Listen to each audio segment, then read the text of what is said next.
بسم اللہ الرحمن الرحیم۔ ہم نے پارٹ 1 میں بتایا تھا حصہ اول میں کہ حیض کسے کہتے ہیں، کتنا وقت ضروری ہے، جس کا خلاصہ یہ تھا کہ حیض کی مدت کم سے کم 3 دن 3 رات ہے، یعنی تقریباً 72 گھنٹے۔ اس سے 1 منٹ بھی اگر کم کسی کو حیض آتا ہے، بلڈ آتا ہے، تو وہ حیض نہیں مانا جاتا۔ پھر بتایا تھا کہ زیادہ سے زیادہ مدت 10 دن ہے، 10 دن 10 رات۔ اگر اس سے زیادہ آتا ہے تو جو زیادہ ہے وہ بھی بیماری ہے۔ اسی طریقے سے یہ بتایا تھا کہ 2 حیضوں کے بیچ جو پاکی کا زمانہ ہے کم سے کم 15 دن کا ہے۔ اگر 15 دن سے پہلے خون آ جاتا ہے تو پھر اس کو یہ سمجھا جائے گا کہ خون مسلسل آ رہا تھا۔ تو حیض کے چند احکام اور ہیں جو ہم آپ کے سامنے پیش کر رہے ہیں کہ ایک مسئلہ تو یہ ہے کہ حیض کے زمانے میں نماز پڑھنا، روزہ رکھنا یہ درست نہیں ہوتا۔ ہاں، نماز اور روزے میں تھوڑا سا فرق رہے گا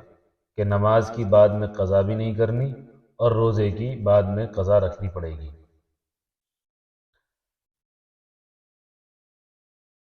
اسی طرح اگر فرض نماز پڑھتے پڑھتے آ جائے حیض، فرض نماز پڑھتے ہوئے خون آ جائے، یا ابھی نماز نہیں پڑھی تھی اس نے اور وقت نکلنے میں صرف 1 منٹ باقی ہے یا آدھا منٹ باقی ہے اور اس کو خون آ گیا، وقت نکلنے سے بھلے ہی 30 سیکنڈ پہلے اس کو خون آ جائے، تو بھی اس کے ذمے جو نماز ہے وہ ساقط ہو جائے گی، معاف ہو جائے گی۔ ہاں، اگر وہ نفل نماز پڑھ رہی تھی اور نفل نماز یا سنت پڑھتے ہوئے حیض آ گیا تو بعد میں اس کو اپنی نفل پاک ہونے کے بعد اس کو اپنی نفل نماز اور سنت نماز کی قضا کرنی پڑے گی، لیکن فرض نماز کی قضا نہیں کرنی پڑے گی۔ اسی طرح اگر آدھا دن بھی گزر چکا ہے روزے کی حالت میں اور اس کے بعد خون آ جاتا ہے، حیض آ جاتا ہے، تو وہ روزہ ٹوٹ جائے گا، بعد میں اس کی قضا کرنی پڑے گی۔ اور اگر نفل روزہ رکھا تھا کسی نے اور اس میں حیض آ گیا تو اس کی بھی قضا کرنی پڑے گی۔ اسی طرح مرد کے ساتھ حیض کے زمانے میں صحبت کرنا جائز نہیں ہے۔ شوہر سے صحبت کرنا عورت کے لیے حیض کے زمانے میں جائز نہیں ہوتا۔ ہاں، ناف سے لے کر گھٹنوں تک کوئی کپڑا باندھ لیں اور کپڑے کے ساتھ ایک دوسرے کے ساتھ لیٹنا، سونا، بیٹھنا، یہ ساری باتیں جائز ہوں گی۔ اچھا، خون کبھی تو 10 دن میں بند ہوتا ہے، بہت سو کی عادت ہوتی ہے کہ مکمل 10 دن ان کو خون آتا ہے، اور بہت سو کی عادت ہے کہ ان کو خون جو ہے 10 دن سے پہلے بند ہو جاتا ہے۔ تو جن کی عادت ہے کہ 10 دن 10 رات ان کو خون آتا ہے، تو جیسے ہی 10 دن 10 رات ان کے پورے ہوں گے، ان کے شوہر کے لیے ان سے صحبت کرنا حلال ہو جائے گا۔ نماز چاہے اس نے غسل کیا ہو یا نہ کیا ہو، چاہے اس کے ذمے نماز فرض ہو گئی ہو یا نہ فرض ہوئی ہو، لیکن اگر 10 دن سے پہلے اگر کسی کا خون بند ہو جاتا ہے، اس کی عادت ہے 10 دن سے پہلے خون بند ہونے کی، تو اگر عادت کے مطابق مثلا اس کا 5 دن خون آتا ہے تو 5 دن کے مطابق اس کا خون بند ہو گیا، تو اب اگر اس عورت نے غسل نہیں کیا ہے تو اس کے شوہر کو اس سے صحبت کرنا حلال نہیں ہے۔ اور اگر غسل میں اتنی تاخیر کر دی کہ ایک نماز اس کے اوپر قضا ہو گئی، ایک نماز قضا کر لی اس نے اور غسل نہیں کیا، تو اب اس کے لیے جماع کرنا، صحبت کرنا اس کے شوہر کے لیے حلال ہو جائے گا بغیر غسل کے بھی۔ اسی طرح اگر خون 1 دن آیا یا 2 دن خون آیا اور آ کر بند ہو گیا تو عورت کو وضو کر کے نماز پڑھنی چاہیے۔ 1 دن یا 2 دن خون آیا اور بند ہو گیا تو پھر نماز پڑھنی چاہیے وضو کر کے، غسل فرض نہیں ہوگا۔ اب اگر لیکن اس کے شوہر کے لیے ابھی اس سے جماع کرنا حلال نہیں ہے۔ اسی طرح اگر کسی عورت کو 5 دن خون آتا ہے اور صرف ابھی 4 دن آئے خون آیا اور وہ پاک ہو گئی، خون بند ہو گیا، تو اس کے اوپر غسل کرنا فرض ہو جائے گا، نماز پڑھنا فرض ہو جائے گا، لیکن ابھی اس کا شوہر اس سے ملاقات نہیں کرے گا، اس سے صحبت کرنا اس کے لیے حلال نہیں ہوگا۔ ہو سکتا ہے کہ اس کی عادت کے مطابق ابھی دوبارہ خون آ جائے، اس لیے احتیاطاً اس کے لیے جائز نہیں ہے کہ وہ صحبت کرے جب تک اس کے 5 دن نہ گزر جائیں،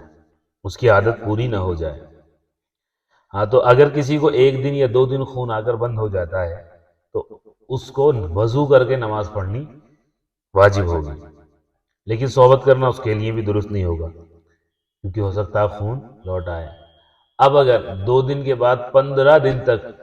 اس کو کوئی خون نہیں آیا تو یہ سمجھا جائے گا کہ یہ جو 2 دن تھے اس کے جن میں خون آیا یہ بھی بیماری کا خون تھا،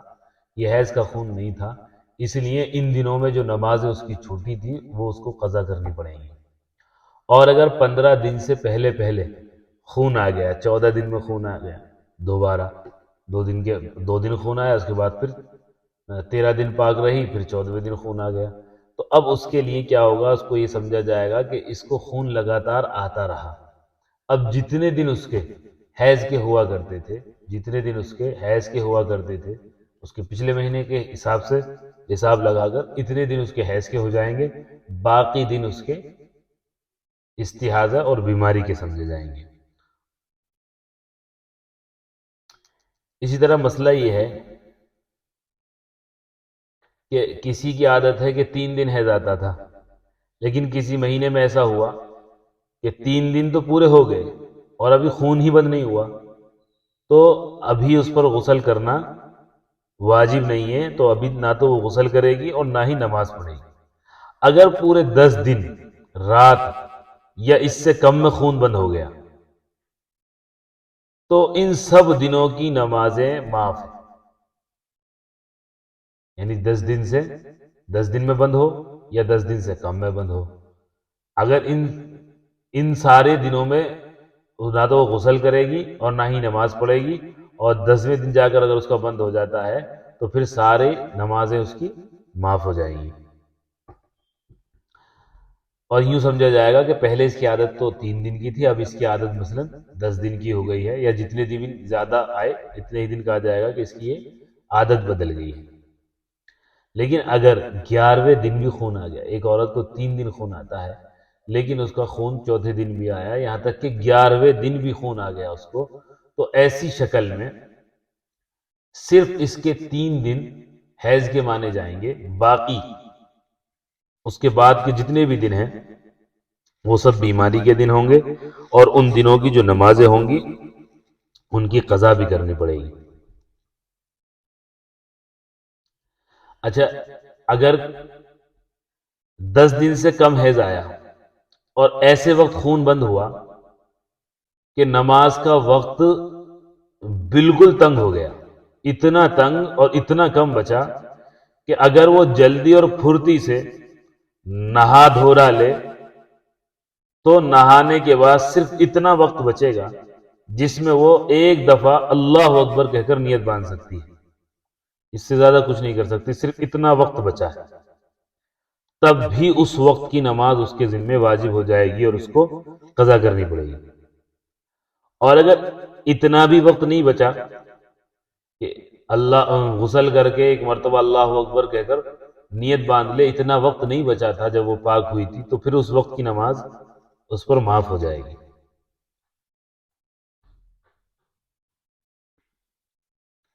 اسی طرح اگر کسی عورت کو پورے 10 دن رات حیض آیا، مکمل اکثر مدت تک حیض آیا، یعنی 10 دن 10 رات، اس سے کم نہیں آیا، 10 دن 10 رات آیا، اور ایسے وقت خون بند ہوا کہ بالکل ذرا سا بس اتنا وقت ہے کہ ایک دفعہ اللہ اکبر کہہ سکتی ہے، اس سے زیادہ کچھ نہیں کہہ سکتی، نہانے کی بھی گنجائش نہیں ہے، صرف اللہ اکبر کہنے کی گنجائش ہے، اتنا وقت بچا ہے تو بھی اس پر نماز واجب ہو جائے گی اور اس کو قضا کرنی پڑے گی۔ یہ اس صورت میں ہے جب خون 10 دن 10 رات آیا۔ اسی طرح اگر رمضان شریف میں دن کو پاک ہو گئی تو اب پاک ہونے کے بعد کچھ کھانا پینا جائز نہیں ہے، شام تک روزے داروں کی طرح رہنا واجب ہے،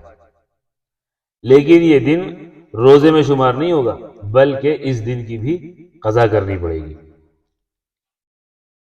اسی طرح مسئلہ یہ ہے کہ اگر رات کو پاک ہوئی، پورے 10 دن رات اس کو حیض آیا ہے، تو اگر اتنی ذرا سی رات باقی ہو کہ جس میں ایک دفعہ اللہ اکبر بھی نہ کہہ سکے، تب بھی صبح کا روزہ واجب ہے۔ یعنی اللہ اکبر کے کہنے کی گنجائش نہ ہو اور 10 دن 10 رات میں پاک ہوئی ہو صبح کے وقت، تب بھی اس کو صبح کا روزہ رکھنا واجب ہوگا۔ یہ 10 دن 10 رات میں پاک ہونے کی شکل میں۔ اور اگر 10 دن سے کم حیض آیا ہے تو اگر اتنی رات باقی ہو کہ پھرتی سے غسل تو کر لے گی، لیکن غسل کے بعد ایک دفعہ بھی اللہ اکبر نہ کہہ پائے گی، صرف غسل کی گنجائش ہے، اللہ اکبر کہنے کی گنجائش نہیں ہے اس کے بعد، تو بھی صبح کا روزہ واجب ہے۔ اتنی رات اس کو ملی لیکن غسل نہیں کیا تو روزہ نہ توڑے، بلکہ روزے کی نیت کر لے اور صبح کو نہا لے۔ اگر اس سے بھی کم رات ہو، یعنی غسل بھی نہ کر سکے، تو صبح کا روزہ جائز نہیں ہے۔ یعنی اگر عورت 10 دن 10 رات سے پہلے پاک ہو رہی ہے رمضان کے دنوں میں، تو اگر صبح کے ٹائم ایسے وقت میں پاک ہوئی ہے کہ اس کو غسل کرنے کا وقت بھی نہیں ملے گا، اتنا بھی وقت نہیں ہے کہ وہ غسل کر سکے گی، تو ایسی صورت میں اس کے لیے روزہ رکھنا جائز نہیں ہوگا صبح کا۔ لیکن دن میں بھی کچھ کھانا پینا جائز نہیں ہے، بلکہ سارا دن روزے داروں کی طرح اس کو گزارنا ہے، اور اس دن کے روزے کی بعد میں اس کو قضا کرنا پڑے گی۔ اچھا، اسی طرح ایسا ہوتا ہے کہ جب خون جو ہے سوراخ سے باہر کی کھال میں آوے، خون سوراخ سے باہر کی کھال میں نکل آئے، تب اسے حیض شروع ہو جاتا ہے۔ اس کھال سے باہر چاہے نکلے یا نہ نکلے، اس کا کچھ اعتبار نہیں، بس باہر والی کھال میں آ جانا چاہیے۔ تو اگر کوئی سوراخ کے اندر روئی وغیرہ کوئی چیز رکھ لی جائے، پیڈ وغیرہ، یا سوراخ کے اندر کوئی روئی وغیرہ رکھ لی جس سے خون باہر نہ نکلنے پائے، تو جب تک سوراخ کے اندر ہی اندر خون رہے اور باہر والی روئی وغیرہ پر خون کا دھبا نہیں آئے گا، تب تک حیض کا حکم نہیں لگائیں گے۔ جب خون کا دھبا باہر والی کھال میں آ جائے یا روئی وغیرہ کھینچ کر باہر نکال لی، تب سے حیض کا شمار ہوگا، تب سے حیض کا حساب لگے گا۔ اچھا، جب پاک عورت نے وہ پیڈ وغیرہ لگا لیا یا روئی وغیرہ یا گدی وغیرہ لگا لی، مثلا رات کو سوتے ٹائم لگائی، اور جب صبح ہوئی تب اس نے دیکھا کہ اس پر خون کا دھبا ہے، تو جس وقت اس نے دیکھا ہے خون، حیض اسی وقت سے شمار ہوگا، رات سے اس کو پاک سمجھا جائے گا۔ گدی ہٹانے کے وقت سے، جس وقت سے اس نے خون دیکھا ہے، اس وقت سے اس کو ناپاک سمجھا جائے گا۔ انشاءاللہ کچھ اور مسائل بھی ہیں جو اگلے پارٹس میں آپ کو بتائیں گے۔